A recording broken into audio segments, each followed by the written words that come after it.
ठाकरे गटानं स्वबळाचा नारा दिल्यानंतर त्याच्या राजकीय विश्वात काय प्रतिक्रिया उमटल्यात आपण पाहूयात। कॉर्पोरेशनचे इलेक्शन आम्ही सगळे एक असताना वेगळेच लढत होतो, मागचेही वेगळेच लढलो होतो, त्याच्यात नवीन काय?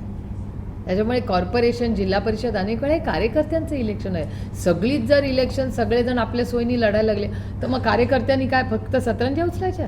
त्यांना कधी न्याय मिळणार?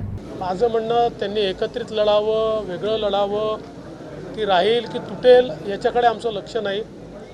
महाराष्ट्राला प्रगतीकडे नेण्याचा आमचा प्रयत्न आहे आणि पुढच्या सगळ्या निवडणुकांमध्ये जनतेचा आशीर्वाद आमच्यासोबत राहील। संजय राऊत साहेब नेहमीच बोलतात, त्यामुळे आणि याच्या आधी दानवे साहेब पण बोलले, पण त्याच्यानंतर जेव्हा मी ठाकरे साहेबांना भेटले किंवा आदित्यजींना भेटले तेव्हा मला असं वाटलं नाही त्यांच्या बोलण्यातून।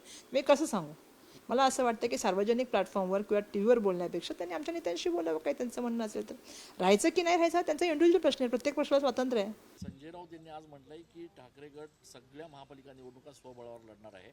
महायुतीमध्ये तशा संदर्भात काही चर्चा नाही, तो त्यांचा इश्यू आहे। त्यांनी काय करावं, कोणाबरोबर लढावं, कोणाबरोबर लढू नये, कपडे घालून लढावं की बिगर कपड्याचा लढावं, तो त्यांचा प्रश्न आहे। की अंडरपॅन्ट घालून की लंगोट लावून लढावं, तो त्यांनी ठरवायचा प्रश्न आहे। त्यांना जे योग्य वाटतं त्यांनी ते करावं।